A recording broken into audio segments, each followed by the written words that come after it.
तो दोस्तों एक बार फिर से स्वागत है आप लोगों का एडुपोस्ट यूसी वेब एजुकेशनल चैनल पर। जैसा कि आप लोगों को पता है, नवोदय विद्यालय प्रवेश परीक्षा में कक्षा 6 में जो प्रश्न पत्र आता है उसके 3 खंड होते हैं। पहले खंड में मानसिक दक्षता परीक्षण संबंधी प्रश्न पूछे जाते हैं जिनकी संख्या 40 होती है। यह खंड 10 उपखंडों में या 10 उपभागों में बटे होते हैं, यानी मानसिक दक्षता परीक्षण संबंधी प्रश्न 10 प्रकार के होते हैं और प्रत्येक प्रकार से 4 प्रश्न पूछे जाते हैं। इस तरह से 40 प्रश्न होते हैं।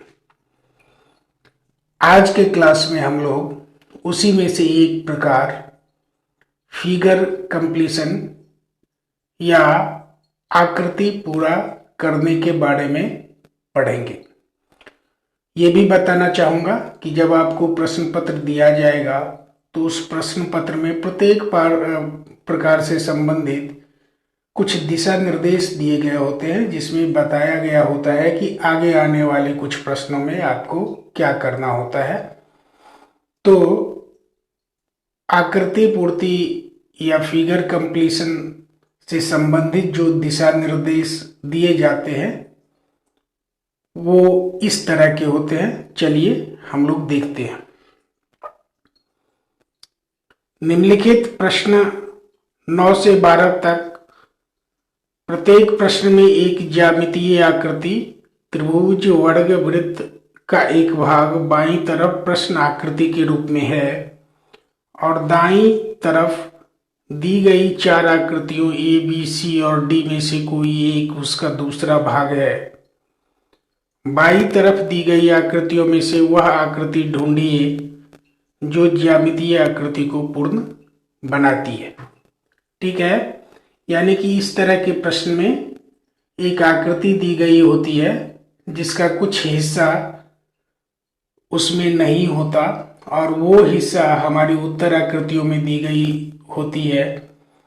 हमें उसको ढूंढना है और जो हिस्सा उस आकृति को पूरा करेगी वही उस प्रश्न का उत्तर होगा। तो चलिए हम लोग अब प्रश्न देखते हैं।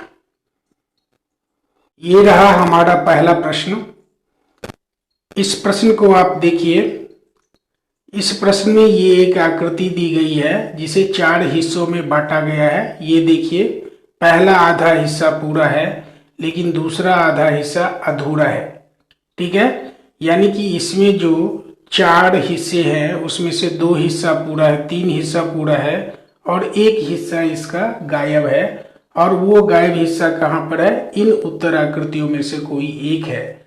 अब हम ढूंढेंगे उस गायब हिस्से को जिसको यहाँ लाने पर ये आकृति पूरी हो जाती है। ठीक है, अब चलिए इस आकृति को हम पहले इसके पैटर्न की पहचान करते हैं कि इसमें किस तरह का पैटर्न है और उस आधार पर हम तय कर पाएंगे कि यहाँ जहाँ प्रश्न सूचक चिन्ह है वहाँ पर इनमें से कौन सा हिस्सा आएगा और इस आकृति को पूरा करेगा। चलिए यहाँ देखिए, सबसे अंदर में ये क्या वर्ग बन रहा है। ठीक है, ये हिस्सा क्या है? एक वर्ग है, लेकिन इसका एक हिस्सा यानी एक भुजा का आधा हिस्सा गायब है यहाँ पर और दूसरी भुजा का आधा हिस्सा गायब है यहाँ पर। यानी कि इस आकृति में, यानी कि यहाँ जो हिस्सा है उस हिस्से के सबसे ऊपरी बाईं कॉर्नर पर, यानी कि टॉप लेफ्ट कॉर्नर पर कैसी एक आकृति होनी चाहिए? इस तरह की। ठीक है, यानी कि इस तरह की या इस तरह की या इस तरह की। और वो आकृति अब हम ढूंढते हैं। देखिए, इसमें है, डी में है, तो डी हमारा उत्तर हो सकता है। सी में है तो अभी सी भी हमारा उत्तर हो सकता है, लेकिन बी में टॉप लेफ्ट कॉर्नर पर ऐसी कोई आकृति नहीं है, इसलिए सी हमारा उत्तर नहीं होगा। फिर आप देखें, ए में ऐसा है तो ए भी हमारा उत्तर हो सकता है। यानी ए, सी और डी में से कोई एक हमारा उत्तर है, लेकिन बी हमारा उत्तर नहीं हो सकता।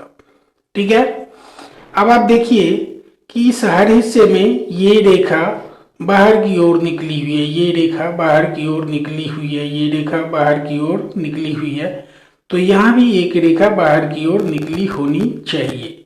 अब देखिए वो कहाँ कहाँ पर है।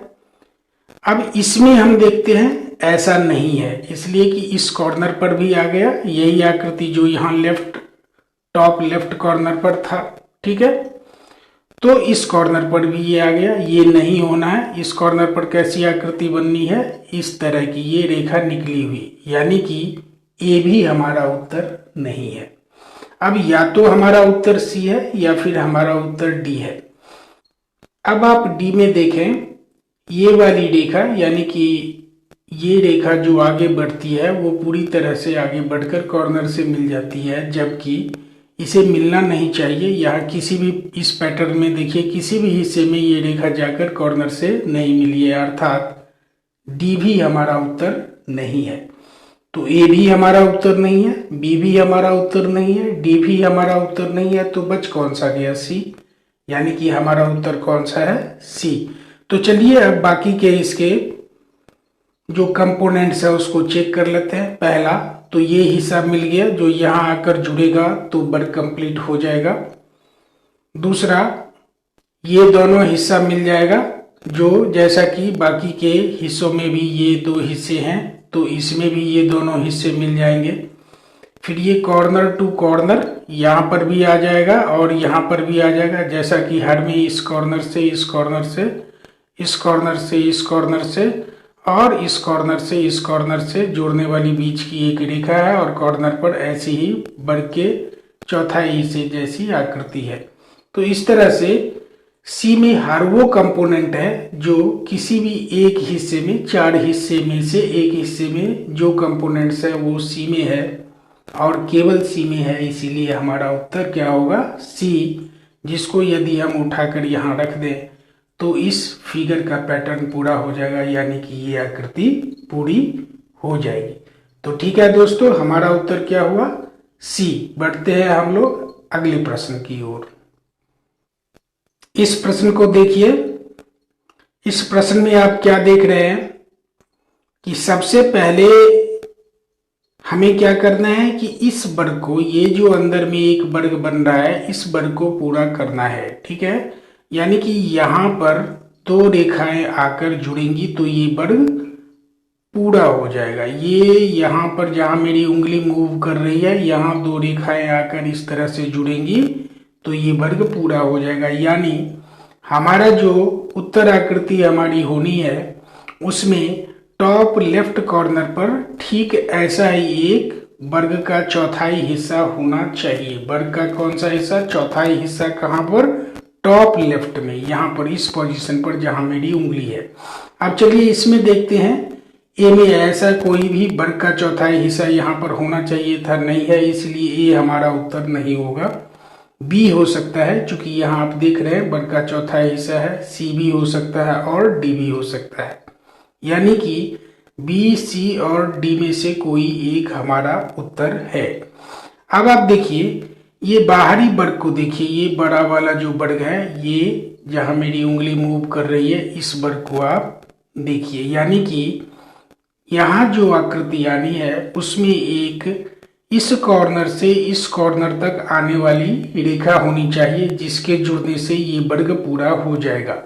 अब इस कॉर्नर से इस कॉर्नर तक, यानी कि बॉटम लेफ्ट से टॉप राइट को जोड़ने वाली रेखा बी, सी और डी में से कहां पर है, ये देखिए बी में है, सी में है, लेकिन डी में नहीं है। तो अब हमारा डी भी छट गया, पहले ए छट गया अब डी छट गया, यानी कि हमारा उत्तर या तो बी है या फिर सी है।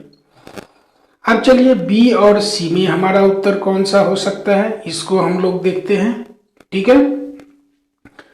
अब यहां पर हम ये देखते हैं कि यहां से, यानी कि इस वर्ग के इस कॉर्नर से यहाँ इस कॉर्नर तक एक रेखा गई है, इसी तरह से इस वर्ग के इस कॉर्नर से इस कॉर्नर तक एक रेखा गई है, यहाँ पर इस वर्ग के एक कॉर्नर से इस कॉर्नर तक रेखा गई। तो यहाँ भी क्या होगा, यहाँ जो वर्ग जुड़ना है उसके इस कॉर्नर से इस कॉर्नर तक एक रेखा आनी चाहिए।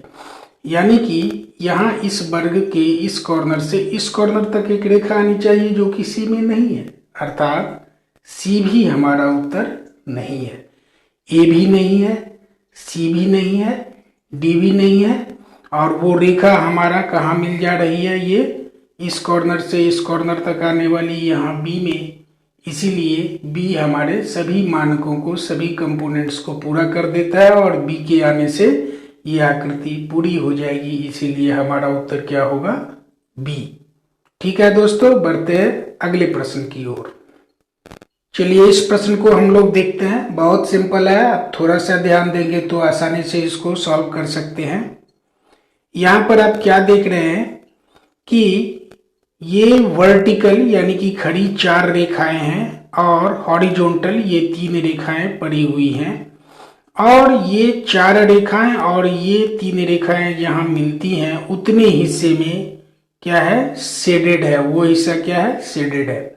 अब ये 3 रेखाएं इसमें भी कंटिन्यूड रहेंगी, ठीक है, ये 3 रेखाएं इसमें भी कंटिन्यूड रहेगी, लेकिन इस सेक्शन में ये क्या है, 3 रेखाएं वर्टिकल, यानी कि 3 वर्टिकल रेखाएं ऐसे ही बढ़ते हुए नीचे आएगी और ये 3 हॉरिजॉन्टल रेखा भी ऐसे ही बढ़ते हुए आगे दाहिनी ओर जाएगी, और इन 3 रेखाओं और हॉरिजॉन्टल 3 रेखाओं के मिलने का जो कॉमन एरिया होगा वो एरिया शेडेड होगा। तो वो शेडेड हिस्सा यानी 3 हॉरिजॉन्टल और 3 वर्टिकल, 3 खड़ी रेखा और 3 पड़ी रेखा के मिलने वाले स्थान में जो जिस फिगर में हमें शेड मिलेगा वो आकर यहाँ पर जुड़ेगा, तो हमारे आकृति का पैटर्न पूरा हो जाएगा, हमारी आकृति पूरी हो जाएगी। तो चलिए देखते हैं कहाँ पर है।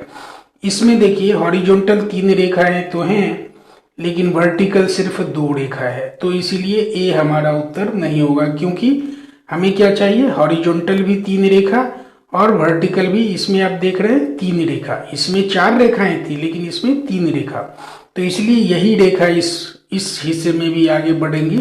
तो हमें क्या चाहिए, 3 वर्टिकल रेखा और 3 हॉरिजॉन्टल रेखा, ठीक है, और उनका जो इंटरसेक्शन पॉइंट होगा वो हिस्सा शेडेड होना चाहिए। तो इसमें तो 3 हॉरिजॉन्टल रेखाएं हैं लेकिन 2 ही वर्टिकल रेखा, इसलिए ये हमारा उत्तर नहीं होगा।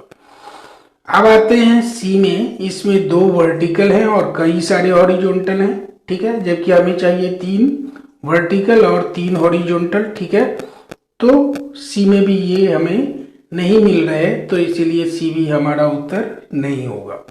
अब चलिए डी में देखते हैं, यहाँ 3 वर्टिकल तो है लेकिन हॉरिजॉन्टल फिर कई सारी रेखाएं हैं, जबकि हमें क्या चाहिए, 3 हॉरिजॉन्टल 3 वर्टिकल, और ये दोनों तरह की रेखाएं आपस में जितने हिस्से में मिलती हैं या एक दूसरे को इंटरसेक्ट करती है, काटती है, वो हिस्सा शेडेड होना चाहिए और वो यहाँ पर आके इस फिगर के पैटर्न को पूरा करेगा। तो वो हमें कहाँ मिल रहा है, आप गौर कीजिए, इसमें देखिए ये 3 हॉरिजॉन्टल रेखाएं हैं, 3 वर्टिकल रेखाएं हैं, और इनके मिलने वाले इस हिस्से का क्या है, ये इंटरसेक्शन पॉइंट क्या है, शेडेड है, यानी कि हमारा पैटर्न यहाँ पर पूरा हो रहा है। अगर हम इसको उठाकर यहाँ रख दें तो ये 3 हॉरिजॉन्टल रेखाएं इन तीनों रेखाओं का कंटिन्यूएशन बन जाएंगी, और ये 3 वर्टिकल रेखाएं इन तीनों रेखाओं का कंटिन्यूएशन बनेगी, और इनके मिलने के स्थान पर इस तरह का शेड होगा।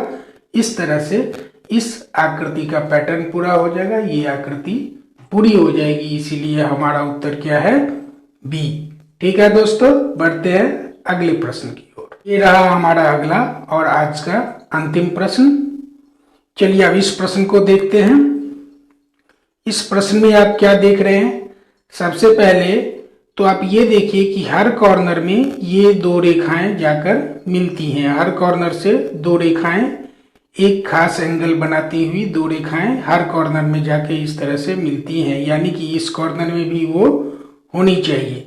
अब ऐसी आकृति हमें कहाँ मिलती है, ये देखिए डी में इस कॉर्नर में इस तरह की संरचना नहीं है, ठीक है, यानी कि इस तरह की संरचना डी में हमें नहीं मिल रही है, इसलिए हम डी को क्या करते हैं, रिजेक्ट करते हैं, छांटते हैं, डी हमारा उत्तर नहीं होगा। सी में इस तरह की संरचना है लेकिन इस संरचना को कहाँ होना चाहिए था, बॉटम राइट में, जहां मेरी उंगली है वहां, लेकिन ये कहाँ पर है, टॉप लेफ्ट में, इसीलिए सी भी हमारा उत्तर नहीं होगा। ठीक है, बी में भी इस तरह की संरचना है लेकिन बी में कहाँ पर है, ये बॉटम लेफ्ट में, हमें कहाँ चाहिए, बॉटम राइट में, इसीलिए बी भी हमारा उत्तर नहीं होगा। तो ना तो बी हमारा उत्तर होगा, ना ही सी हमारा उत्तर होगा, ना ही डी हमारा उत्तर होगा। तो बच कौन सा गया? ए। यानी कि हमारा उत्तर कौन सा होगा? ए। अब हम वेरीफाई करते हैं कि क्या इस तरह की संरचना यहाँ पर यानी कि बॉटम राइट में है क्या। ये देखिए, इस तरह की संरचना को बॉटम राइट में भी होना चाहिए या इस तरह की संरचना को यहाँ होना चाहिए। चूंकि हर बॉक्स में इस तरह की संरचना है तो यहाँ भी होगा, तभी पैटर्न पूरा होगा, तभी आकृति पूरी होगी। अब ए में देखिए, यहाँ पर क्या है? बॉटम राइट में ये संरचना है। तो हम बाकी कंपोनेंट्स को छोड़ते हैं, सिर्फ इस कंपोनेंट के आधार पर हमें हमारा उत्तर मिल जाता है, इसीलिए हमारा उत्तर क्या है? ए। तो दोस्तों, आज के क्लास में हम लोग इतना ही पढ़ेंगे। आशा है आपने कुछ सीखा होगा, अपने मस्तिष्क के घोड़ों को दौड़ाया होगा, ठीक है, उसकी प्रैक्टिस करी होगी तो जरूर कुछ सीखा होगा आपने। अगर आपको लगता है कि आपकी भाषा में, सरल भाषा में मैं आपको कुछ समझा पा रहा हूँ, दिखा पा रहा हूँ, सिखा पा रहा हूँ, तो आप इस चैनल को जरूर सब्सक्राइब कर लें। साथ साथ पढ़ने के लिए आप लोगों का बहुत बहुत धन्यवाद। मिलते हैं आप लोगों से अगली क्लास में।